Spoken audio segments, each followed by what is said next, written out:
cas, alerter quand, en tout cas, alerter quand il y a besoin d'une autre prise en charge. Donc, on s'arrêtera un petit peu sur les signes d'appel chez le tout petit. Ensuite, on se questionnera sur la place des parents parce qu'il me semble que ça fait partie de nos très grands défis en tant que thérapeute en pédiatrie. Et puis, on finira sur notre position à nous. Parce que oui, tout ça, c'est coûteux, mais du coup, c'est coûteux et pour les familles et pour nous. Qu'est-ce qu'on peut faire pour faire avancer tout le monde en toute sécurité vers des soins les plus efficaces possibles.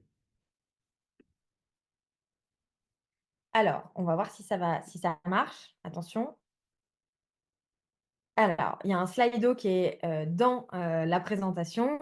Donc, normalement, vous avez accès au QR code. Je vous laisse prendre votre téléphone, flasher le QR code et on vous demande juste de mettre tout ce qui vous passe par la tête quand on vous parle de communication en pédiatrie. Qu'est-ce qui sort comme ça quand on vous parle de communication?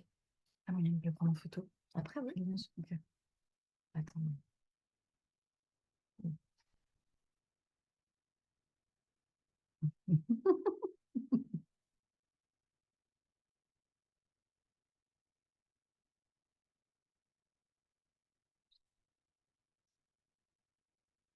Mm. Bah ouais.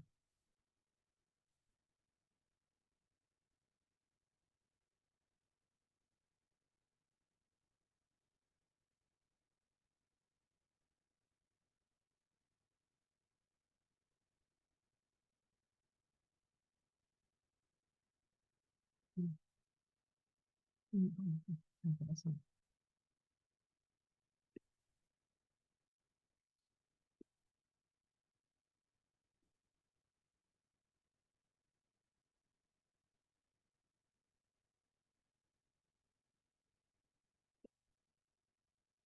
Partager une information avec la famille.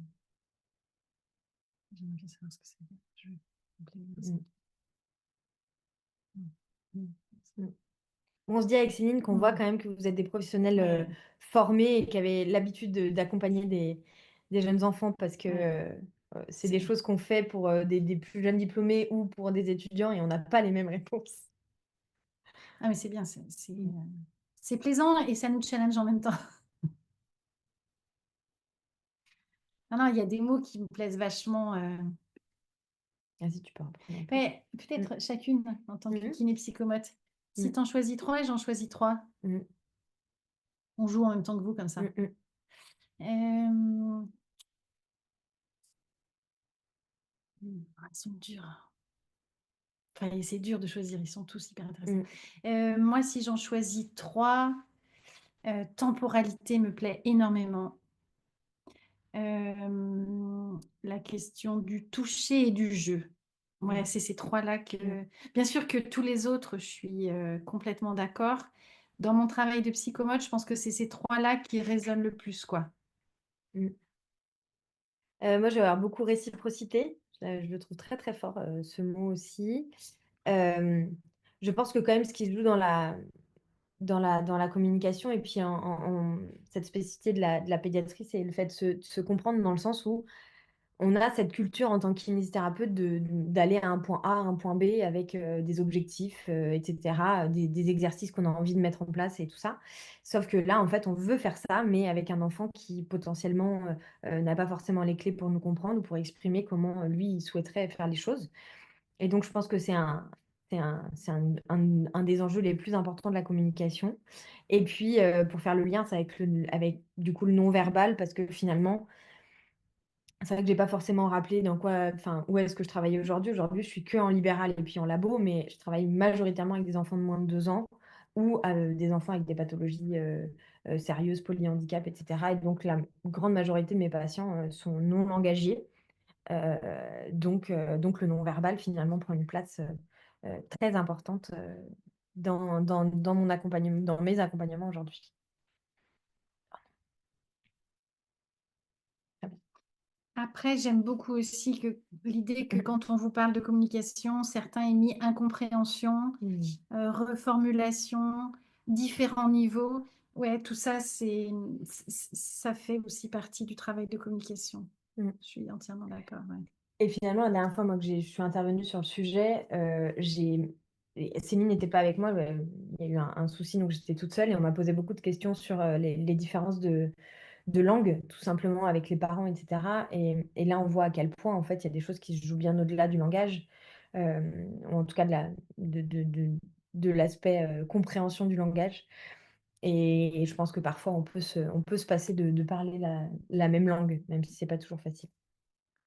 Oui, Mm, c'est quelque chose que j'ai eu à faire dans mon poste précédent, où j'avais beaucoup de mamans migrantes à la mm, maternité et où on partageait pas du tout la même langue. mm. Ah, je te Et c'était comprends. en psy-périnate. Donc psy-périnate sans parler la même langue, je vous laisse imaginer les enjeux.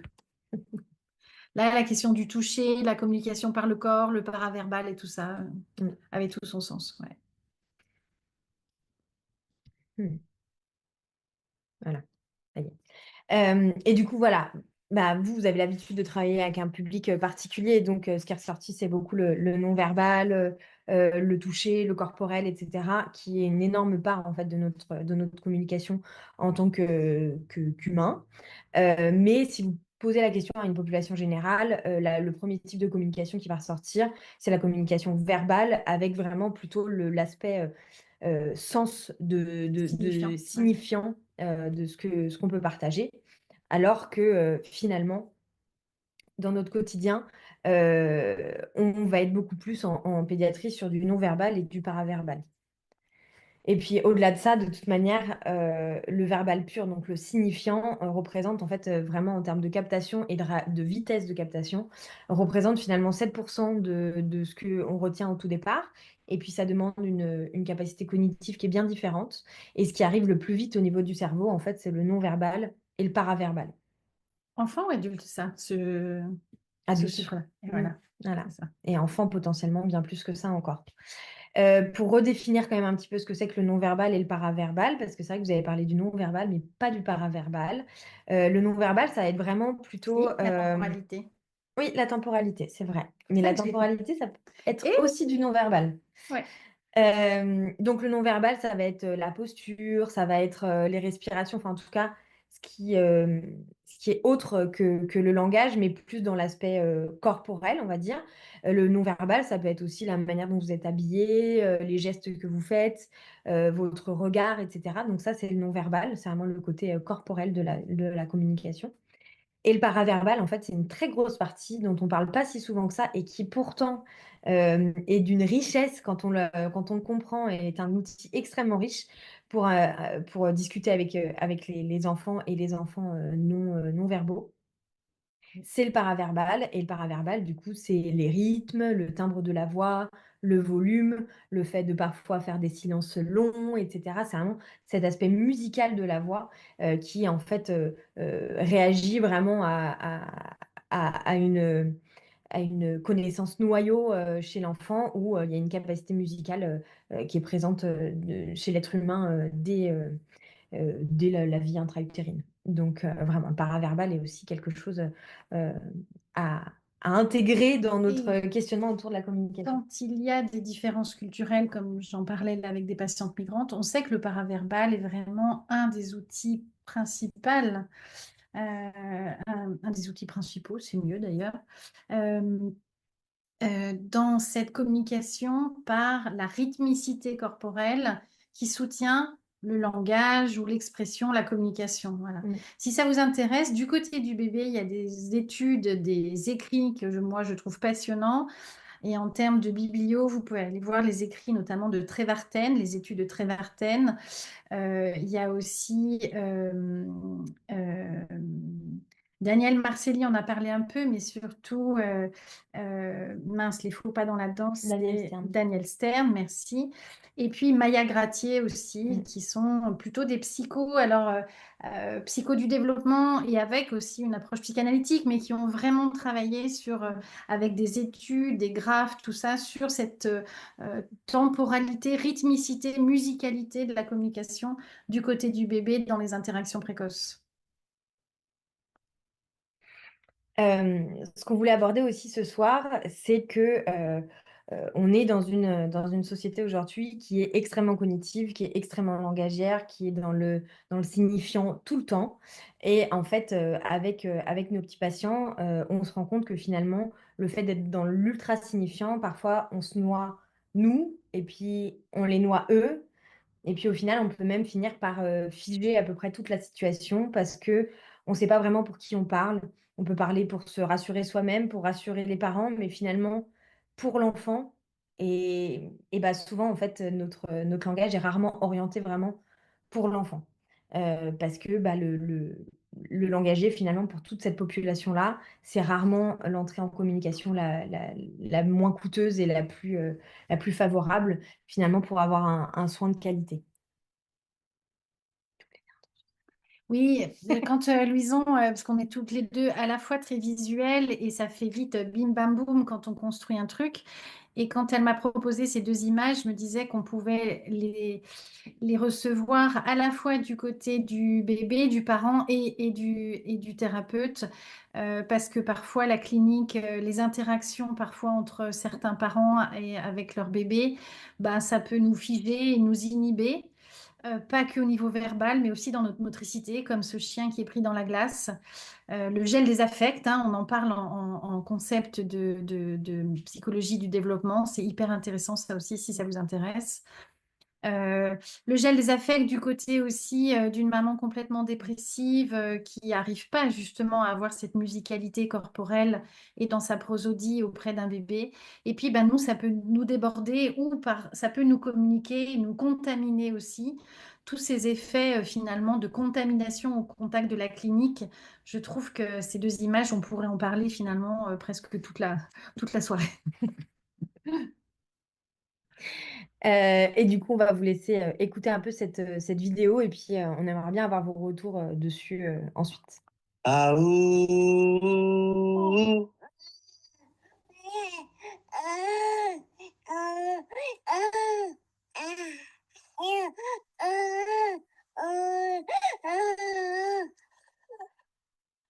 Ah, ouh, ouh, ah, ouh, ouh.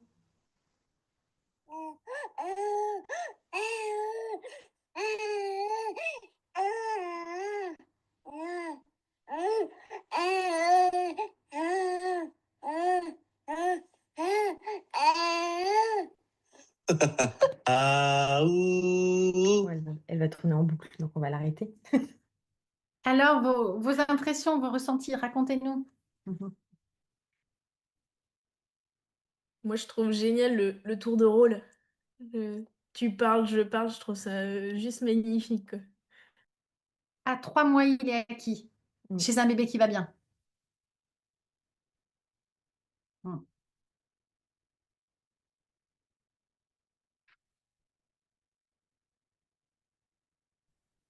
On entend, c'est bon. Moi, ce que j'aime bien, c'est vraiment le papa, il est prêt à repartir, à faire le son, mais en fait, il entend que sa fille ou son fils, il est en train de parler, et du coup, il attend vraiment la fin.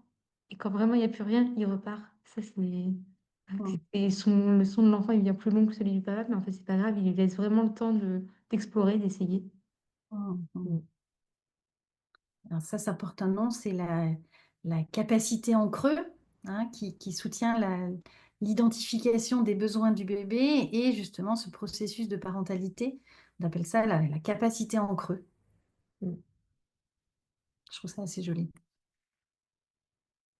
Céline, dans le chat, il y a une question qui demande, est-ce que tu peux redire ce que c'est le gel quand tu parlais de la maman qui était un peu... Gel des affects, c'est André Green qui en parle avec notamment la dépression blanche, mais pas que, c'est-à-dire ce mécanisme de défense psychique Mm. euh, où il y a quelque chose qui sidère justement, alors ça peut être la mère dépressive qui est sidérée par tout ce qu'elle est en train de vivre, toutes ces projections finalement qu'elle peut avoir et qui vont inhiber aussi son engagement corporel, son engagement dans le dialogue tonique avec le bébé. On va en parler un petit peu plus tard du dialogue tonique.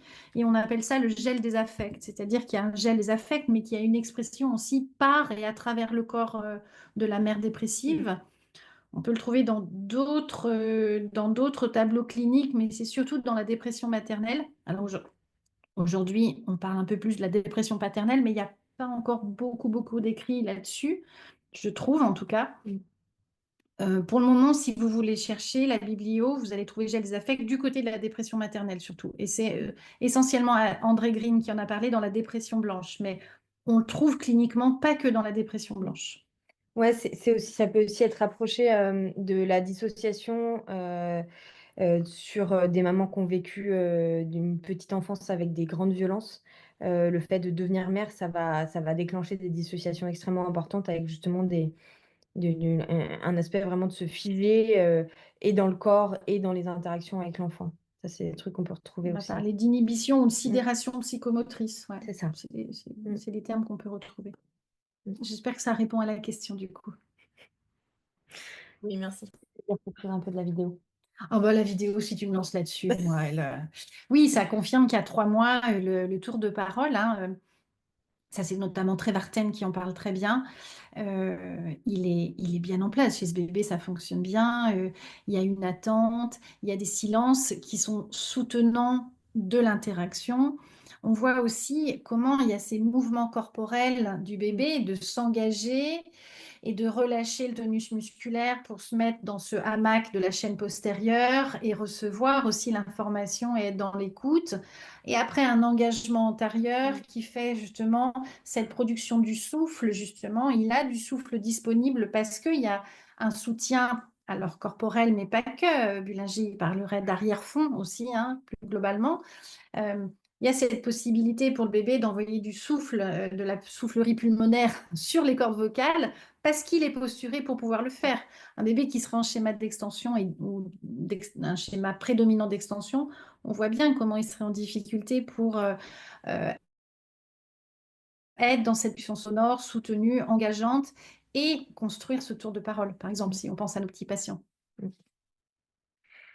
Moi, je pense que ouais, cette vidéo, on pourra en parler bien longtemps. N'hésitez pas à vous perdre sur vos feeds d'Instagram. Quand on s'intéresse au bébé, on a souvent des petits cadeaux comme ça. Et la question du regard qui a été beaucoup notée aussi dans le nuage de mots. Si vous voulez la revoir, cette vidéo, regardez aussi ce qui se passe au niveau du regard. C'est hyper intéressant. Au niveau aussi de toutes les productions, de toute la motricité faciale, il y a quelque chose d'hyper intéressant à observer. Et de l'investissement, effectivement, de toutes les praxis oro-myofaciales. Et puis c'est intéressant de voir aussi tout ce qui se passe en non-verbal et en corporel, parce que finalement, ils ne se regardent pas. Le papa, il touche son enfant, et puis il y a un contact au niveau de la tête, mais il n'y a pas de regard, et pourtant, on arrive à un tour de rôle qui est extrêmement porteur et efficace, quoi. On va regarder à la limite, on se remet un tout petit peu, comme ça.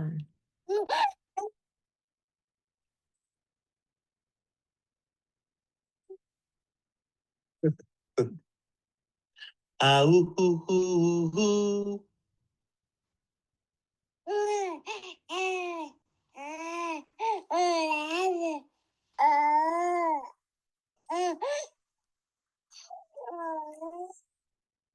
Oh, Daddy loves you. Ça, c'est intéressant. Je me souvenais plus, pardon. Le bruit corporel du bébé, une espèce de soupir, crée quelque chose chez le père. C'est pas l'inverse. C'est ça qui est vraiment intéressant, je trouve aussi. Et puis, vous avez vu cette synchronisation des doigts au niveau de la tonicité des doigts et des mains en fonction de s'il écoute ou s'il parle. C'est très beau, c'est magnifique. Allez. Vous comprenez pourquoi je suis tombée dans le chaudron. Voilà.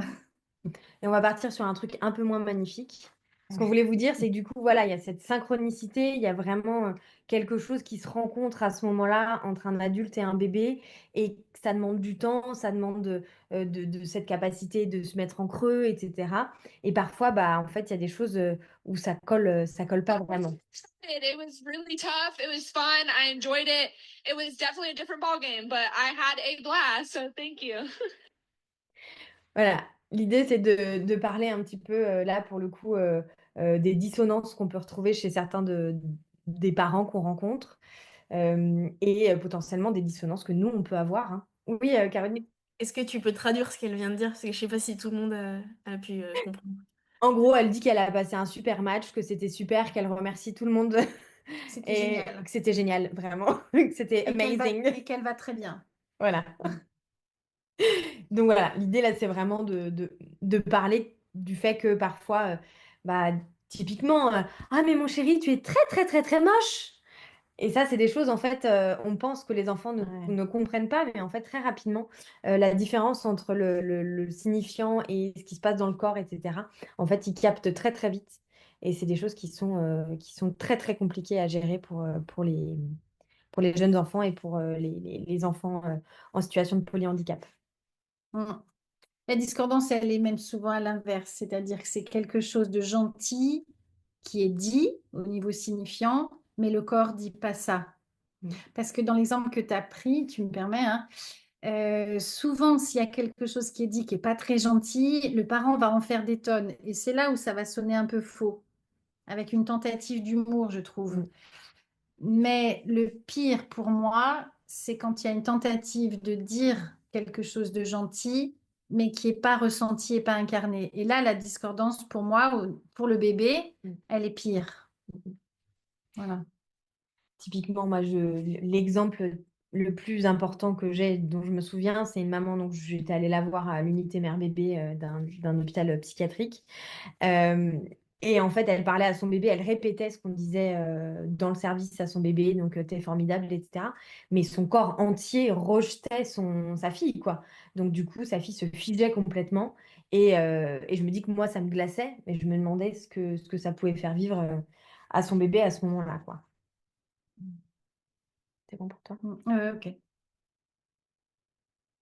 C'était- Ah, alors, l'intersubjectivité innée, oui, le bébé a des compétences innées d'intersubjectivité. Alors, si on veut être un peu sur les définitions, si ça vous intéresse, vous allez plutôt trouver ça du côté de l'intersubjectivité primaire, c'est comme ça qu'on l'appelle, c'est-à-dire que l'intersubjectivité primaire, on considère que dans les deux protagonistes de l'interaction, il y en a un des deux qui ne peut pas encore avoir la représentation, le niveau de compréhension de ce qui est en train de se passer. C'est exactement un adulte avec un bébé.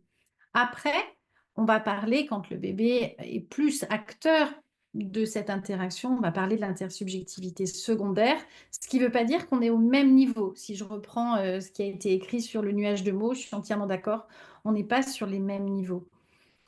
Dans cette intersubjectivité, on a d'abord en premier lieu ce qui est des compétences notamment sensorielles du bébé qui vont participer à cette intersubjectivité. Et encore cet après-midi, là, je participe une fois par mois à un atelier avec un collègue sage-femme à son cabinet, avec des parents dont les bébés sont nés, ils ont tous moins de 3 mois. Et quand je pose la question, quelles sont les deux découvertes fondamentales, c'est-à-dire qui impactent et déterminent toute la première année de vie d'un bébé, les deux découvertes fondamentales d'un bébé à la naissance, une des premières réponses qu'on me donne souvent, c'est « Ah, il découvre qu'il est différencié de sa mère ». C'est très souvent une réponse qu'on me donne. Alors en fait, ça démarre déjà avant. Et puis, c'est un peu plus complexe. La réponse, en tout cas, que j'ai proposée cet après-midi, c'était que à la naissance, le bébé a déjà une compréhension neurologique. Il est différencié du corps de sa mère, c'est-à-dire que les deux corps ne sont pas les mêmes.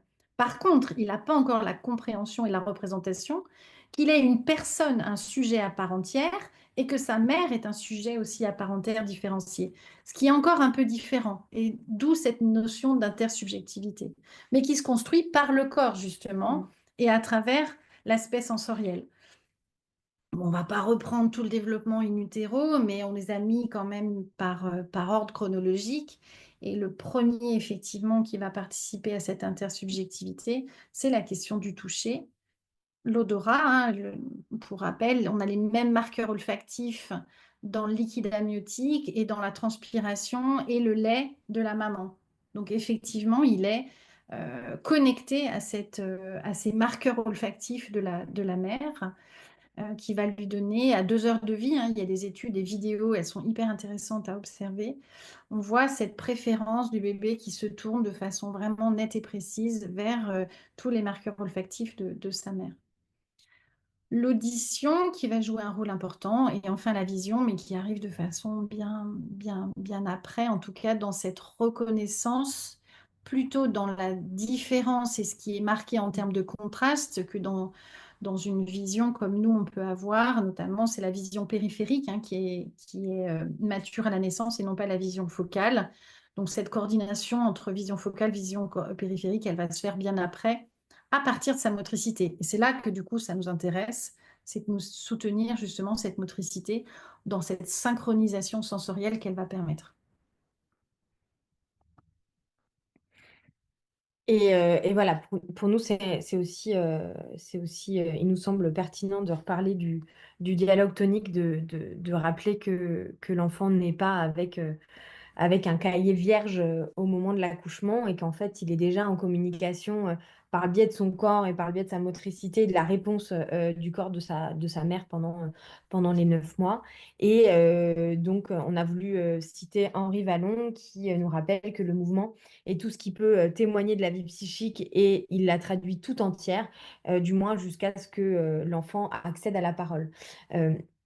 Donc vraiment se dire que voilà, tous les enfants que nous on peut accompagner qui n'ont pas accès à la parole, on se doit aussi d'essayer de comprendre ce qui se passe dans leur corps et la manière dont ils nous communiquent des choses par le biais du corps. Et notamment, moi tout de suite, ça me fait penser à ça parce que c'est un sujet aussi qui m'intéresse beaucoup, qui est la douleur du bébé et de l'enfant polyhandicapé ou de l'enfant TND, notamment autiste, où en fait l'expression passe énormément par le corps, par la posture, etc., par des changements de posture.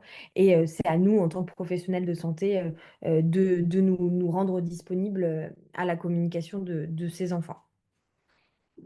Tu me permets, ce mot expression, je pense qu'il faut vraiment pouvoir se le dire du côté étymologique, c'est-à-dire quelque chose qui du dedans va prendre expression, va s'imprimer au dehors et sans intentionnalité. Voilà. Parce que c'est vrai que le verbe s'exprimer est pronominal et on pourrait vite avoir cette confusion, cette ambiguïté ou le doute de poser une intentionnalité là où il n'y en a pas forcément. Un enfant, par exemple, tu parlais de l'enfant autiste qui s'agite, qui tourbillonne, il exprime, parce que c'est le verbe, quelque chose de cette vie psychique, mais est-ce qu'il y a une intentionnalité à ça? Voilà, c'est toute la prudence que ça demande aussi d'avoir. Voilà, je pensais à ça. On va essayer d'avancer un peu parce que je pense que Oui. vous vous êtes rendu compte qu'on était extrêmement bavarde. Je pense que sur les outils, on en a déjà beaucoup parlé, donc le toucher, le rythme, de vraiment se poser la question aussi de ce que nous fait vivre ce moment-là pour être en lien avec nos petits patients. Et puis après, en termes d'outils de communication pour les enfants qui sont non langagiers, vous aviez noté, hein, bien sûr, dans le nuage de mots, la CAA, les signes, les pictos, etc. Bien sûr qu'il faut aussi se saisir d'autres choses, mais parfois, on peut aussi se passer du signifiant et je pense que c'est intéressant avec ces enfants-là d'être plus dans le corporel parfois. Je pense que le dialogue tonique est notre premier outil de travail. Ouais. Enfin, je ne sais pas si certains veulent réagir, allez-y. Hein. Tu t'attaques ou c'est moi? Allez, commence et je complète. Ouais. Ce qu'on voulait aussi, du coup, vous témoigner et en tout cas aussi, si on reprend les neurosciences, etc., c'est vraiment cette notion de zone proximale d'apprentissage. Et en fait, nous, c'est ce qu'on essaie de toucher quand on est thérapeute. C'est l'enfant est dans une sécurité, il est avec lui-même, etc. Nous, on va lui demander de sortir un peu de sa zone de confort, mais pas trop, pour essayer de déclencher un apprentissage. Ça, c'est vraiment, pour le coup, des sciences de l'éducation qui nous expliquent tout ça. Et pour ça, il va falloir qu'on place l'enfant en double tâche et non pas en double apprentissage. C'est-à-dire que si on lui demande de faire 2 choses à la fois, il faut qu'il y ait quelque chose qui soit automatisé et qui soit déjà acquis bien avec une belle base. Et en fait, très souvent, on oublie que le fait d'utiliser le langage, en fait, c'est le mettre en double apprentissage et pas en double tâche parce qu'il essaye d'accéder à un signifiant qui est complexe pour lui. Et puis, on est en plus en train de lui demander une tâche motrice compliquée, une tâche d'équilibration, etc. Et parfois, et ben, quand on est dans quelque chose de vraiment de l'ordre de la complexité du mouvement, de l'ordre de l'engagement moteur extrêmement pointu, et ben, en fait, il faut apprendre à se taire parce que ça demande du coup un apprentissage encore plus. Et donc, de passer encore dans ce cadre-là, du coup, par le dialogue tonique, ça permet à l'enfant de reprendre, entre guillemets, sa communication de base et d'être moins coûteux pour lui. Et puis potentiellement aussi penser à la juste communication parce que bah, voilà, moi, la population avec laquelle je travaille le plus, qui est des enfants avec des troubles du neurodéveloppement, et bah, l'entrée langagière est souvent pas du tout la moins coûteuse et la préférée par ces patients-là, en fait, tout simplement. Et donc, parfois, il faut apprendre à communiquer autrement, que ce soit par le visuel, par des guidances euh, physiques, voilà. Mais essayer de sortir de cette posture de soignant qui explique tout, tout, tout, parce que souvent, ça les met en double tâche, enfin, en double apprentissage, pardon. Mm. Mm. Bon, Ça te très va? bien. Alors, hop. Donc, du coup, là, je vous l'ai remis, hein, c'est vraiment le principe de la zone proximale d'apprentissage. Il faut être vraiment dans une balance extrêmement qui est très complexe et qui est très fragile, où la communication dans tout ça va vraiment être soit favorisante, soit au contraire euh, va aller trop loin dans la complexité de la tâche. Et j'aime bien le terme de coût adaptatif que Mm. Louison elle a mis. Ouais. Moi, c'est un mot que j'utilise beaucoup, beaucoup pour partager mes représentations avec les parents. Mm. De dire que je ne suis pas là pour normaliser les compétences de leur enfant, mais, alors, selon l'indication de travail, hein, bien sûr, mais pour faire en sorte que ce coût adaptatif à tout ce qu'il a à faire dans son développement soit moindre et que ce qu'il a à développer soit plus fluide, plus complexe. Et Alors ça, on va pas les lire en entier. Je sais que vous aurez accès au PowerPoint et on vous le laissera. Mais voilà, ça, c'est les signes d'appel, en tout cas au niveau des interactions sociales. Pardon, pas d'aide ménagère simple. Mon fils de 15 ans, toujours pas, mais c'est peut-être contextuel. Mais voilà, on vous a mis quand même des signes d'appel qui semblent quand même importants quand on reçoit des jeunes enfants, de pouvoir sonner enfin, tirer la sonnette d'alarme quand, et notamment demander un avis soit orthophonique, soit psychomote à certains moments, soit dans Et qui amènera notamment l'aspect social, soit l'aspect langage. ouais, qui amènera, selon les âges, à faire passer un M-chat s'il y a une suspicion de trait autistique. Là, c'est vraiment les signes d'appel, c'est pas les drapeaux rouges. Les drapeaux rouges, on serait vraiment sur autre chose de plus ciblé. Là, c'est vraiment les signes d'appel pour se questionner et mettre en perspective par rapport à ce que vous attendez aussi sur le plan moteur. Et le mettre en perspective, quoi. On va aller un peu sur le sujet qui peut être épineux, qui est du côté du parent, parce que finalement, nos échecs de soins, nos échecs de suivi sont souvent plutôt du côté des parents, hein, les perdus de vue, comme on dit. Euh, et je trouve que parfois, on oublie un peu dans la tempête qui est notre emploi du temps de kinés libéraux pour la plupart, que en fait les parents qui viennent nous voir, ils n'avaient pas prévu ça dans leur projet de naissance, hein. C'était pas écrit, je vais aller voir le kiné une fois par semaine pendant X temps, même si c'est une petite pathologie pour vous. Vous imaginez, je sais pas, un pied beau dans la tête de la plupart des kinépédias, c'est bon, un pied beau. Mais pour un parent, c'est des séances et des séances de kiné. C'est potentiellement est-ce que mon fils ou ma fille va courir, marcher. Et parfois, on perd ce lien-là parce que nos représentations, elles sont autour de l'enfant en situation de handicap. Et voilà, je pense que parfois, il faut aussi savoir se remettre à la place d'un parent qui débarque pour la première fois dans un cabinet de kiné. Et puis un pied beau, en fait, c'est pas beau. Non. Non, mais voilà, c'est-à-dire que c'est pas facile aussi de raconter comment on vit en tant que parent, que son enfant n'est pas celui qu'on avait imaginé, commandé, rêvé, et tout ça, quoi. Enfin, voilà. Ça m'évoquait ça, en exemple du pied beau. Et on vous parle de ça, bien sûr, parce que votre communication auprès de ces familles-là, il va falloir qu'elles s'adaptent et qu'elles se mettent à leur rythme, à eux aussi.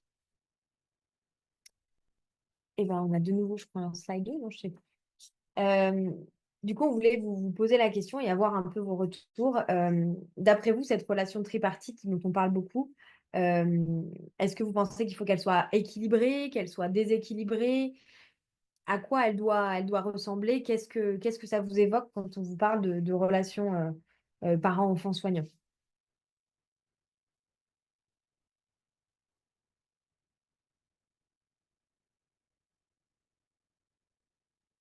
Ça dépend peut-être des moments. Mm.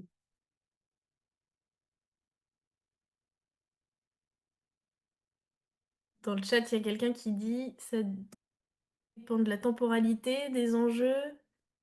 Entièrement d'accord. Ouais. Mm. Bah, déjà, elle n'est pas figée. Je pense que Pas c'est ce qu'on figé, ouais. entend. Mm.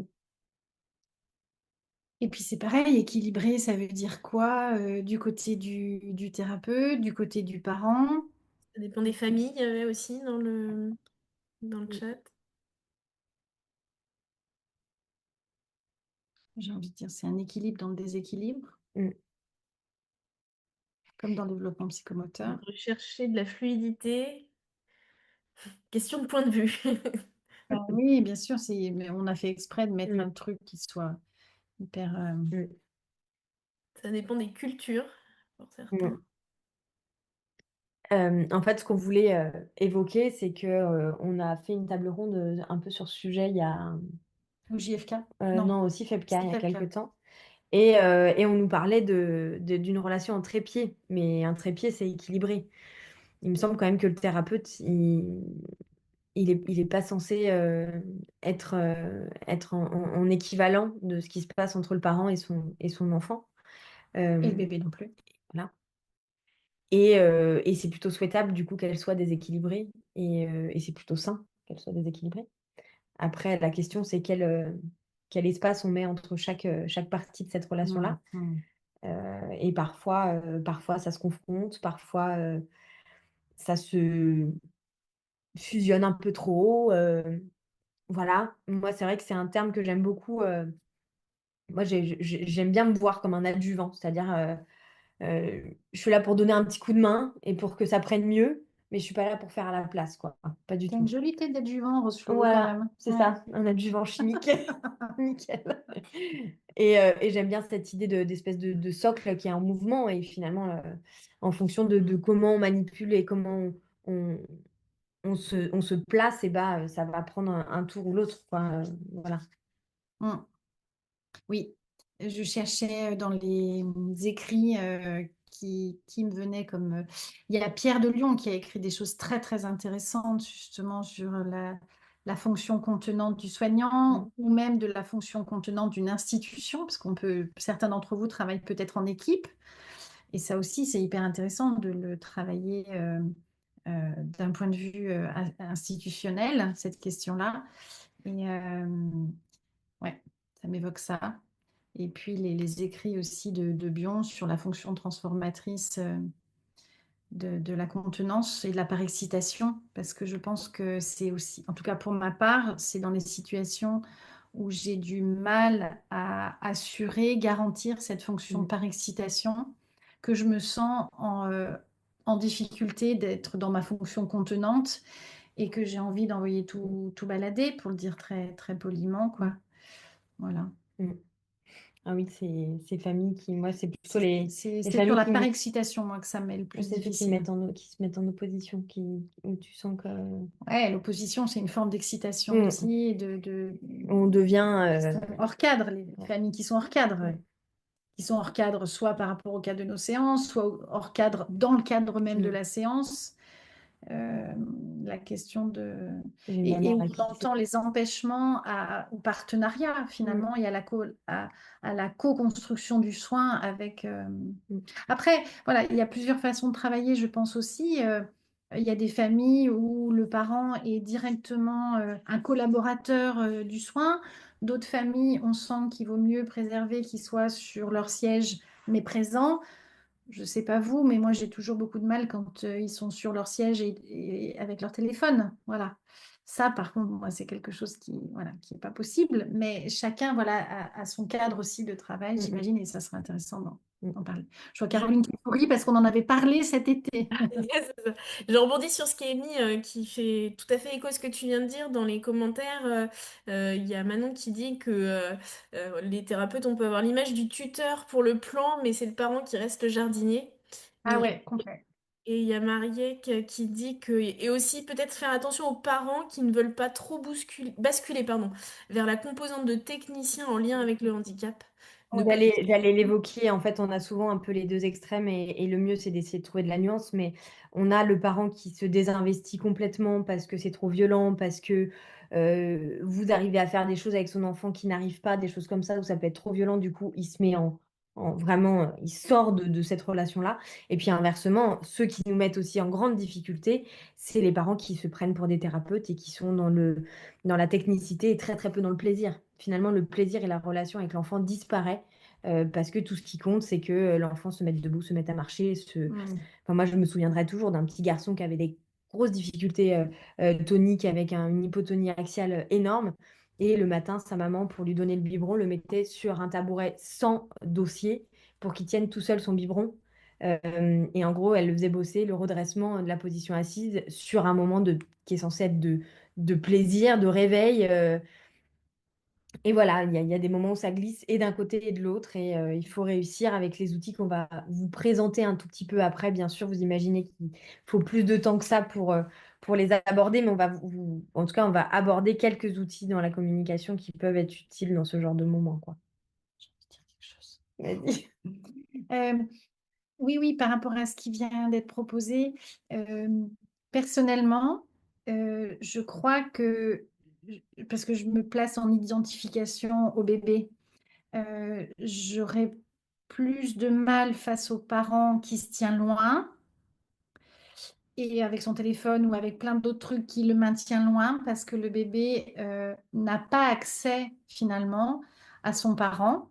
C'est comme ça que je le vivrais. Ça ne veut pas dire que c'est juste, hein, mais dans ma représentation, c'est ça que je vais projeter comme ressenti et quand je m'identifie au bébé par rapport aux parents techniciens. Il Mais y a je au mets moins des une nuances. préoccupation, Il quoi. y a quand même un engagement auprès du bébé. Et ce Mm, bébé, il a quand même accès à voir mm, son parent. Il a quand même une mise en contact avec son mm. parent.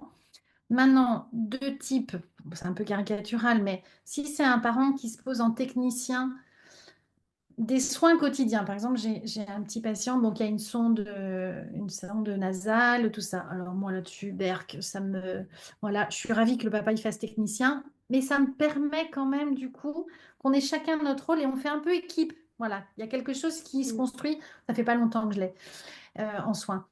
Plutôt qu'un parent qui se pose en technicien, qui saurait, comme moi, et c'est pas le problème qu'il sache comme moi, mais il viendrait en rivalité Mm. du positionnement et de ce que moi je veux apporter, de ce que je veux proposer avec ma paire de lunettes. Ça serait plus compliqué pour moi. Voilà, c'est juste ça.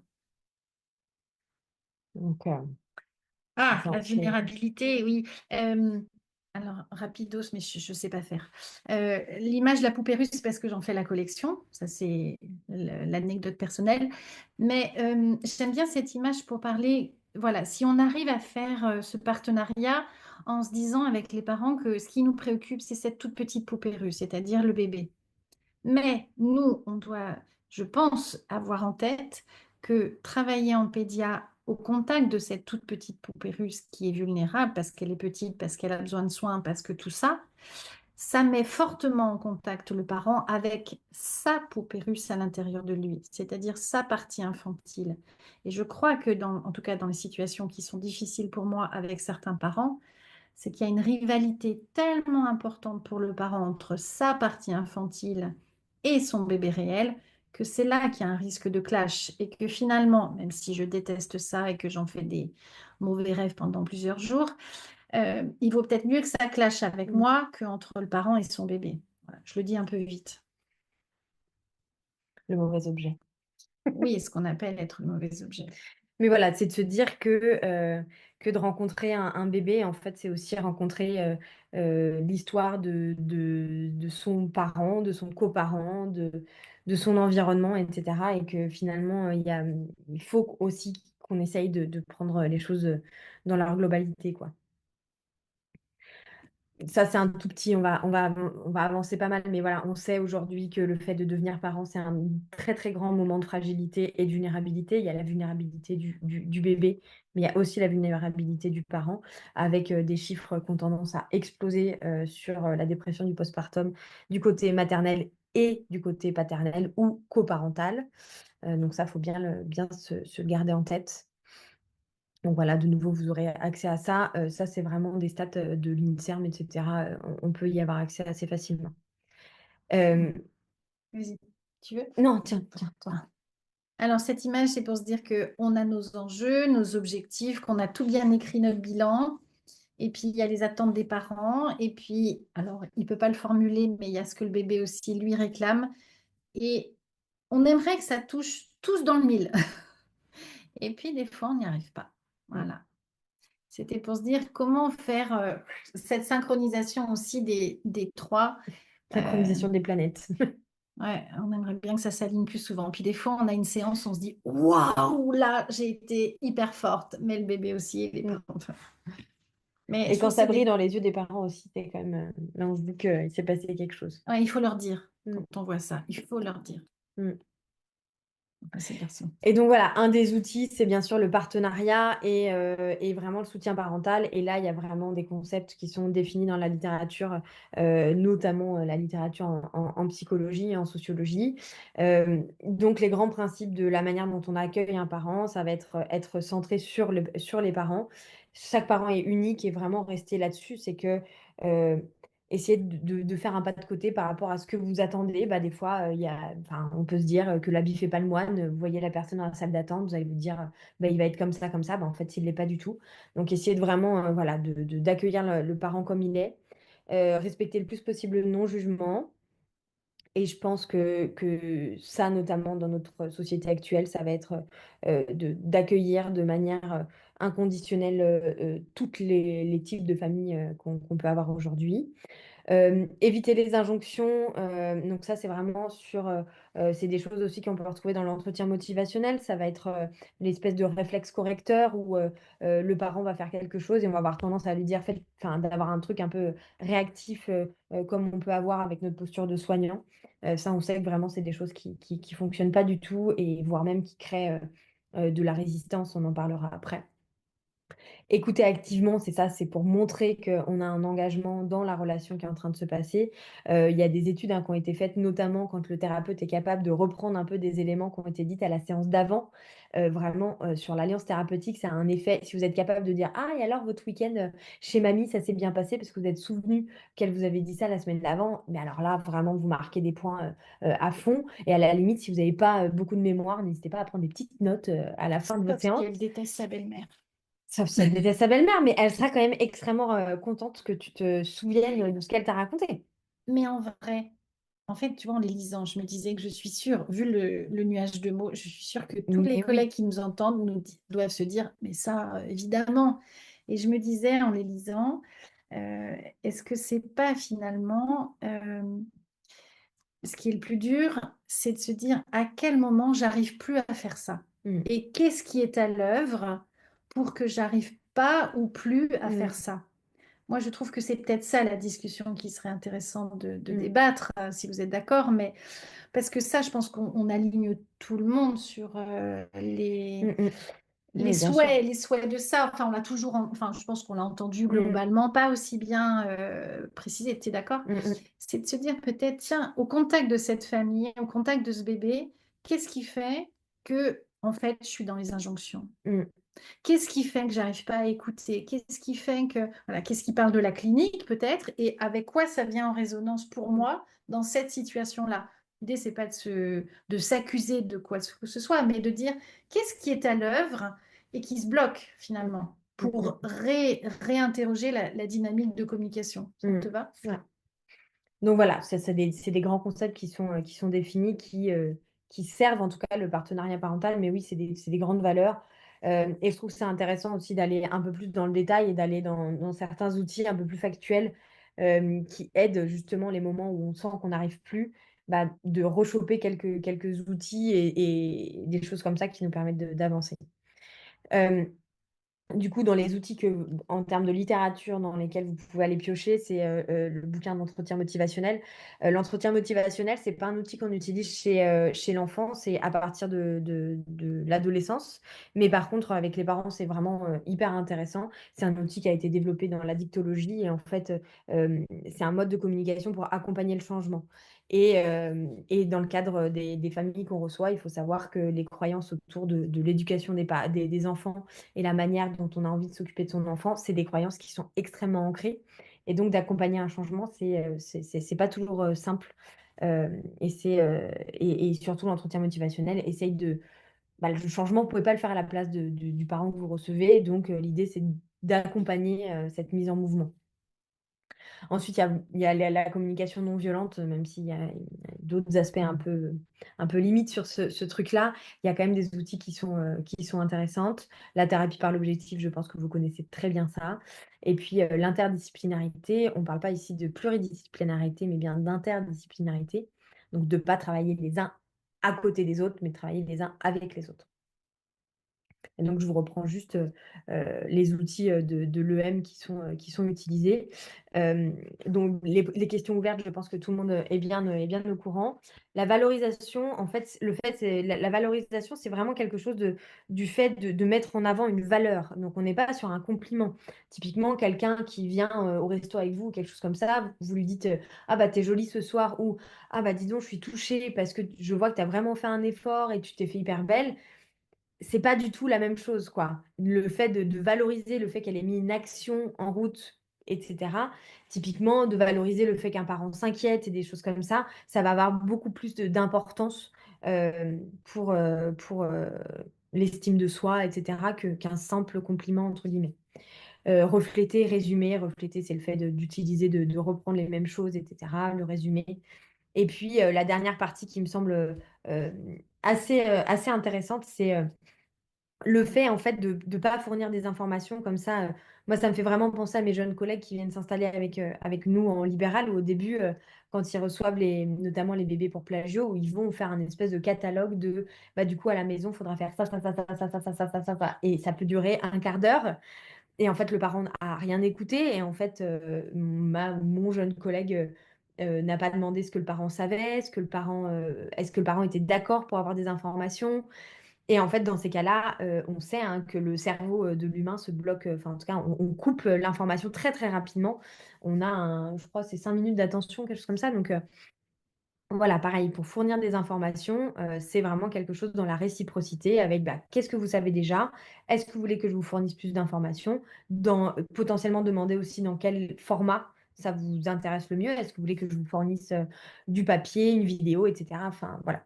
Donc ça, c'est les différents outils de l'entretien motivationnel du côté du parent. Dans le partage d'informations avec le prescripteur aussi, je pense à ça, de pouvoir formuler aux parents, dans tout ce que vous m'avez dit de votre histoire de vie, de l'histoire de votre enfant, quels sont les éléments que je partage ou que je ne partage pas avec le médecin. Mm. Ça, c'est important aussi, je trouve. Et de prévenir aussi, le consentement est bien sûr présent tout le long des séances, et de prévenir aussi quand on prévient un médecin et quand on a une inquiétude, essayer d'être assez tranquille avec le parent en disant bah là j'ai observé ça, personnellement ça m'inquiète, j'ai besoin de le partager avec le médecin qui vous a orienté vers moi. Alors il faut que j'arrive à mettre là, voilà c'est bon.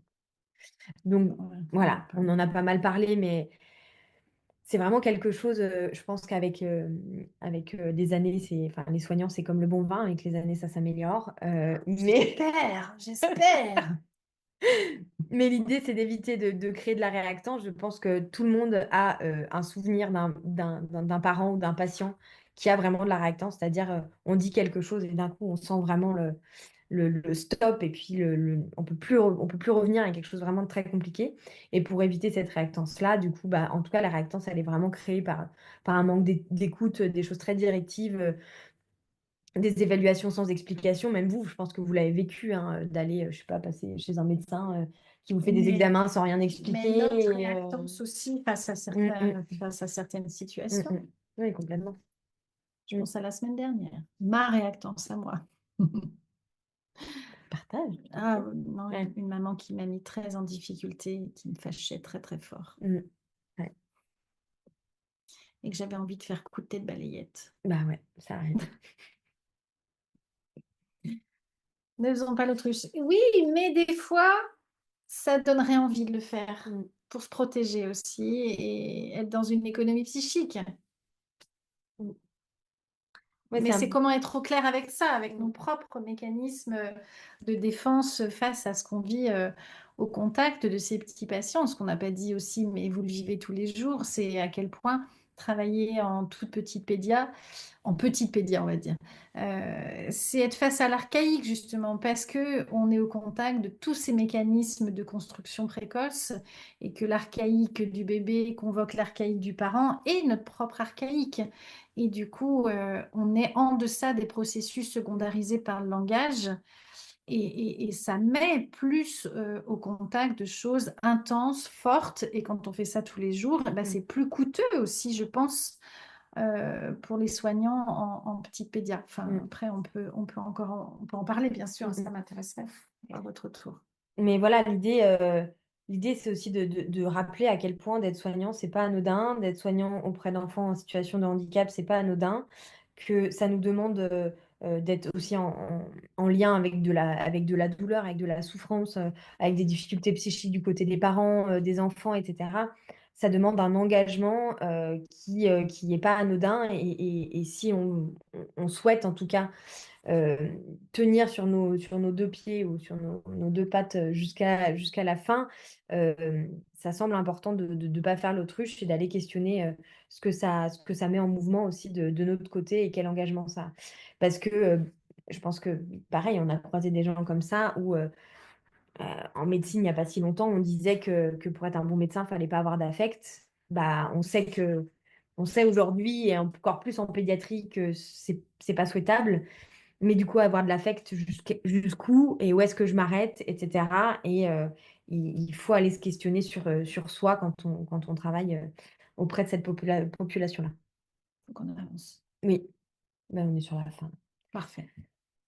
Donc, du coup, dans ce cadre-là, il y a plusieurs outils à questionner. Ça va être, donc tout ça, en fait, ça va demander de l'écoute, de l'observation, de la disponibilité, de la flexibilité, de la métacognition. Je ne l'ai pas mis ici, mais vraiment d'essayer d'aller questionner ce que les soins nous font vivre, à quel moment, etc. Tout ça, ça demande énormément d'énergie, ça demande une disponibilité, mais qui est extrêmement coûteuse. Et du coup, dans ce cadre-là, on peut mettre en place plein de choses. On vous a entendu parler d'analyse de la pratique et bien sûr que c'est essentiel de faire de l'analyse de la pratique à ce moment-là. En groupe, individuel, avec plein d'outils. Il y a plein d'outils possibles en termes d'analyse de la pratique qui existent. C'est ça qui est chouette. L'interdisciplinarité, le fait de faire des pauses thérapeutiques, le fait quand la communication elle est rompue et que l'alliance thérapeutique elle est plus là, le fait aussi de pouvoir faire un relais avec un autre collègue. Voilà, il faut oser aussi dire stop parfois, euh, poser un cadre ça, on en discutait juste avant avec Céline. Souvent, quand on déborde du cadre, c'est les moments où le cadre se retourne contre nous, Ah, quoi. ouais. Vraiment. Donc, essayer de se fixer un cadre et interne et externe pour essayer de conserver cette alliance thérapeutique et cette alliance qui est thérapeutique, qui est pas qui est pas de l'intime, quoi. Donc, on reste un thérapeute et de Créer de garder la ce cadre-là. co-consulte, même en libéral, Mm, c'est possible. mm. Bah, Coquillage, je pense, est bien au Oui, courant. oui, oui, Mm. c'est super. Et ben, j'y ai repensé à cette phrase ce matin dans la voiture, tu sais quoi? Et ben, je suis pas d'accord, en fait. Ouais, Je crois que non, je peux pas tout entendre. À part d'un point de vue sensoriel, mon ouais, oreille mais je va pense que c'est entendre, ça. c'est ça, ok. Mm. Parce que je peux pas tout Tu peux... écouter, c'est-à-dire écouter jusqu'au bout.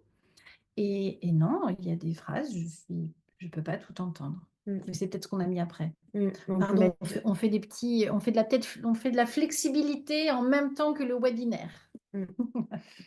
Mais voilà, aussi sortir et faire un pas de côté de tout ça, c'est que il y a des solutions où vous n'allez pas être le bon thérapeute. C'est hyper dur de faire le deuil de ça. Je pense qu'on a tous fait face à ça plusieurs fois, mais Mais voilà, où la communication, elle est plus là, l'alliance thérapeutique, elle est plus là. Il faut faire le deuil du C'est fait pas qu'on le peut bon pas tout thérapeute. C'est solutionner. pas le bon élément dans la Ouais, voilà. configuration À ce moment-là, familiale et t'es à ce pas moment-là. t'es Mais je pas le dirais pas le bon bon élément, quoi. thérapeute.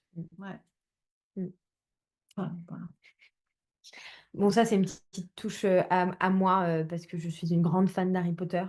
Donc voilà, globalement, ce qu'on voulait vous dire, c'est que de se questionner sur sa communication, sur l'alliance thérapeutique, ça demande beaucoup, beaucoup, beaucoup d'énergie. Et dans ce cadre-là, pour pouvoir tenir, il faut connaître ses limites et les respecter et être le plus confortable possible avec soi-même. Et ça, bah, pour ça, il faut quand même des petits potes qui sont les échanges, potentiellement l'interdisciplinarité, et puis à côté, formation et analyse de la pratique, qu'elle soit en groupal ou en individuel, bien sûr, parce qu'on a des sacrés défis à relever quand même au quotidien dans nos cabinets. Bah, ça résume tout. Mhm. Juste, soyez confortable avec vous. J'adore l'étymologie, donc c'est pour ça que j'ai proposé à Louison de mettre confortable, parce que l'étymologie de confortable, ça signifie qui donne du courage. Voilà. Ouais, en latin, le confort, c'est ce qui donne du courage. Donc, soyez confortable avec vous, c'est se donner du courage. Et rendre les bébés confortables dans leur corps, c'est leur offrir du courage. Et je pense qu'ils en ont besoin dans leur développement. Mm. Voilà, c'était le petit clin d'œil. À ce mot-là, qui pourrait être un peu du luxe, non. Apporter du confort à soi et à nos patients, c'est pas du luxe. Et on voulait aborder cette phrase parce qu'en fait, c'est une phrase.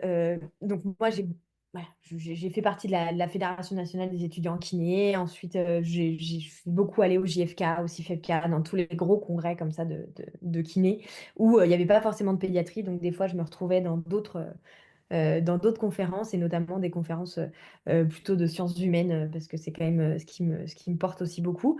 Et au tout départ, quand on a commencé à parler de la communication au sein de la kinésithérapie, c'est une phrase qui sortait beaucoup. C'était de dire les mots, c'est comme du dentifrice. Quand ils sont sortis, on peut plus les reprendre.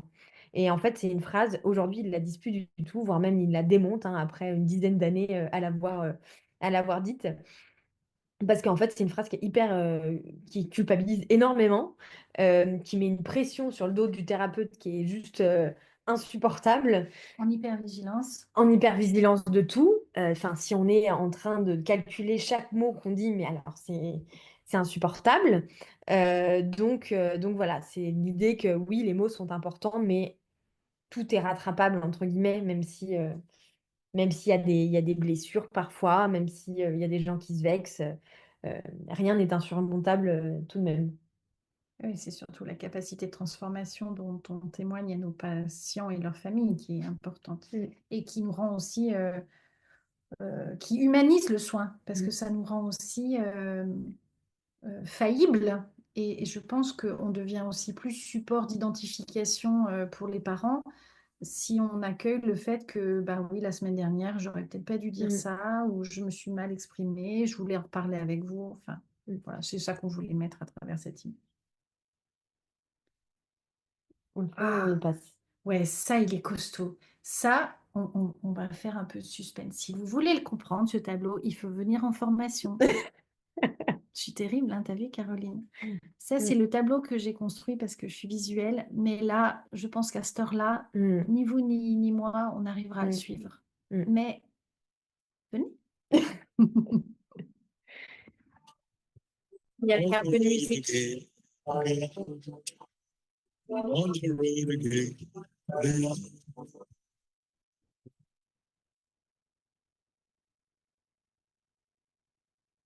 Et à chaque fois, je dis à Louison que les mots, Bernard Lavilliers, quand il a été interviewé, il l'a dit à l'oral, il ne l'a pas écrit et qu'on peut l'écrire aussi MAUX. Mm. Voilà, chacun l'entend justement comme il veut. Merci en tout cas pour votre écoute et j'espère que On on ne va pas avoir perdu. ouais, qu'on ne va pas perdu, ça c'est le plus important. Surtout qu'on Non, va. ça va, il y a toujours du monde de connecté. Ouais, génial. Merci beaucoup, c'était très intéressant. Est-ce que certains ont envie de poser des questions à Céline et à Louison? Vous pouvez les mettre dans le chat aussi, on peut se faire le relais si vous voulez.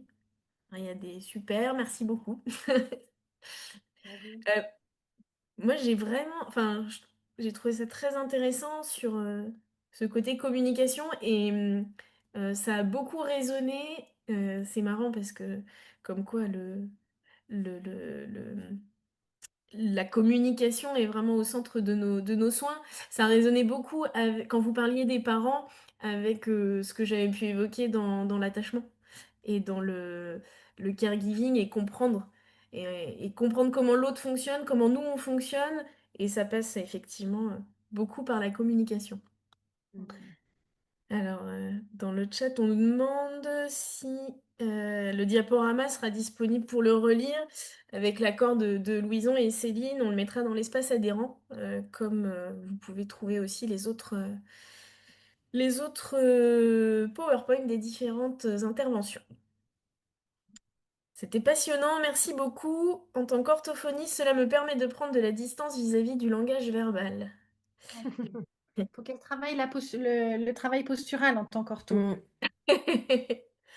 Et le replay du webinaire, Yannick me précise que le replay du webinaire sera aussi disponible dans l'espace des adhérents. Merci beaucoup, c'était très intéressant, a dit notre consoeur. Eh ben, écoutez, merci beaucoup pour cette intervention. Tu as fait du teasing, Céline. Donc, donc, Et ce qu'on peut rajouter, c'est que tout ce qu'on vous dit là, ça passe énormément par le corps. Et du coup, vous imaginez bien qu'en formation, il y a énormément de jeux corporels. Et ça, on ne peut pas le faire en webinaire. Donc Non. voilà. Non. Alors, si on peut quand même, c'est-à-dire, je propose à tout le monde d'ouvrir sa caméra et de vous faire bravo. Ah, merci, ça c'est Merci, Yannick. super, c'est super. Merci beaucoup. Oui, oui, oui, oui. Le travail corporel pour vivre, alors pas ce que vit le bébé, parce que c'est biaisé, mais de vivre tous ces concepts qui sont quand même pas faciles à comprendre, à intégrer dans notre pratique et à élaborer vraiment ce que tu dis, hein, des modalités d'attachement, hein, et qui vient convoquer notre propre attachement aussi, hein, notre mémoire corporelle, justement, parce que notre outil de travail, c'est par notre corps. C'est pour ça que je disais que notre premier job, c'est déjà posturer un enfant, et du coup, c'est le dialogue tonique qui est engagé. Et ça vient convoquer notre mémoire corporelle et notre propre modalité d'attachement précoce. Donc, tous ces concepts, ils sont évidemment, moi, je trouve passionnants. Mais enfin, avec Louison, c'est le parti pris qu'on a fait, c'est de travailler. Alors, c'est pas, on vous allonge pas sur le divan, hein, c'est pas le but. C'est de vivre plutôt sous forme ludique, évidemment. Moi, j'apprends mieux quand je m'amuse. De vivre la discordance, de vivre voilà, toutes ces choses difficiles dont on a parlé, les mouvements de lâcher, les mouvements d'attaque, les mouvements de sidération, le gel des affects, tout ça, c'est tellement à l'œuvre dans le quotidien, je trouve que voilà.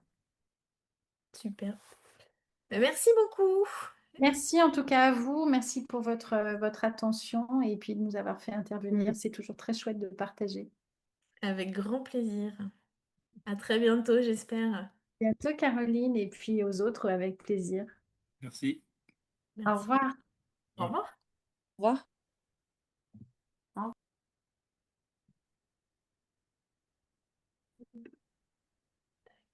Bon, bah top. Hop. On est encore connecté, Caroline? Ouais, c'est encore connecté. Je pense que les gens vont se déconnecter tranquillement. Personne encore. Est-ce que je peux poser une petite question? Ce qu'on n'a pas dit, Caroline, s'il y a des questions, tout ça, on est joignable par mail. Tu es d'accord, Louison? Ah oui, j'ai pas pensé. On pourra mettre un petit mot dans la Et newsletter. ouais, vous pourrez diffuser nos adresses mail s'il y a des questions sur des concepts ou des références qu'on a pu donner, comme ça, si on peut aider les gens à trouver, bien sûr. Ou je le mettrai aussi en complément sur votre support. Hum, hum. Marche. Géraldine, tu avais une question? Ouais. En fait, on parlait du corps des parents et bon, moi, ça a soulevé quelque chose. C'est vrai que par moment, ça m'arrive quand c'est possible de mettre les parents au tapis, en fait, parce que on a parlé du non-verbal, pas mal de choses, mais je me dis, dans le corps des parents, il y a des choses pour lesquelles on est impuissant. En effet, ils transmettent, on parlait du gel des affects là, donc comment faire pour les détendre eux dans leur corps? Moi, je sais Mm. que enfin, je fais un peu de massage bébé, donc en fait, c'est eux qui massent. Je trouve que c'est un outil qui est sympa, mais la mise au tapis des parents, c'est pas mal aussi. Et voilà, je voulais juste partager ça. Oui, bien sûr, merci. Moi, il m'arrive de masser les parents, du coup. Ah voilà, alors c'est la question que je me posais. Est-ce Voilà. qu'on peut aller jusque-là? Dans certaines situations, parce que j'y réfléchis, parce que même pour des enfants plus grands. Alors j'utilise aussi, je suis formée au tissu qu'on appelle le rebozo, et il m'arrive de mettre le parent dans le tissu et le parent porte l'enfant. Et où j'essaye, mon objectif, c'est d'atteindre la petite poupée russe qui est dans les bras du parent, c'est-à-dire mon petit patient, à partir de la détente de son parent. Ouais, là on a tout un travail à réfléchir autour de ça, hein.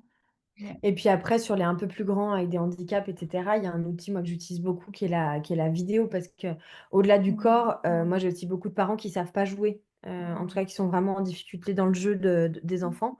Et en fait, c'est vraiment des méthodes qui sont utilisées maintenant, notamment dans le TSA, où on filme 10 minutes d'interaction avec le parent et en fait on pointe le positif. Et au fur et à mesure de semaine en semaine, on refilme. Et en fait, le but, c'est d'avoir, je crois, dans cet outil-là, c'est 70% de la vidéo où il y a une interaction. Hmm, Donc ouais, ça, tout c'est aussi un outil que j'utilise pas mal, parce que c'est vrai que moi, le corps du parent, je suis peut-être un peu moins à l'aise que Céline, et je pense que ça déborde un peu trop de mon champ de compétences. Mais par contre, voilà, la vidéo, c'est vraiment quelque chose que j'utilise pas mal aussi. Ouais. Donc revisionner ensemble la vidéo et ouais, ouais. Ah super, merci. Mm. Après, à condition de pointer le positif. Oui, par contre, l'outil, il est là pour pointer Violent. le positif, hein. Attention, hein. Mm. Ah ouais, tout à fait. S'il n'y en a pas du tout, il faut quand même s'armer de patience et trouver une solution pour avoir un peu de positif. L'outil, il est vraiment là pour ça. Ouais. Hmm. Bon, bah super. Super, merci. Ouais, ça vous a intéressé, cool. Ouais, c'était Ah très. oui, très intéressant. Mais j'espère que c'est pas trop en doublon avec ce que tu as pu raconter, Caroline, sur l'attachement. Ouais. Ah, pas du tout, pas du tout. Non, non, non, non, pas du tout. Je disais juste que ça, en fait, le constat qu'on peut faire sur nos types d'attachement et le caregiving des parents, bah, c'est bien, mais après, si t'as pas un outil de communication pour justement te dire, bon, alors j'ai observé qu'il était comme ci ou comme ça, ou que moi, ça me met dans cette situation, si t'as pas un bon outil de communication pour justement mettre les choses en place, ben, t'arrives au bout de ce que tu peux proposer, quoi. Plus, Hmm. c'est Hmm. plus la communication qui serait plutôt centrale et non. Enfin, les deux sont Hmm. imbriqués l'un dans l'autre, quoi. Mm. Hmm. Et c'est là où c'est marrant, où le non-verbal peut faire beaucoup. Mm. Ah bah oui, oui, Mm. oui, tout à fait. Bon, bah c'est bien cool, merci encore, hein. Mm. Et ben, j'espère à très bientôt dans nos contrées lointaines Ah pourtant. oui, oui, avec plaisir, trop chouette. Ça va. Salut, Bonne bonne soirée, journée. à bientôt, merci beaucoup. Merci, merci.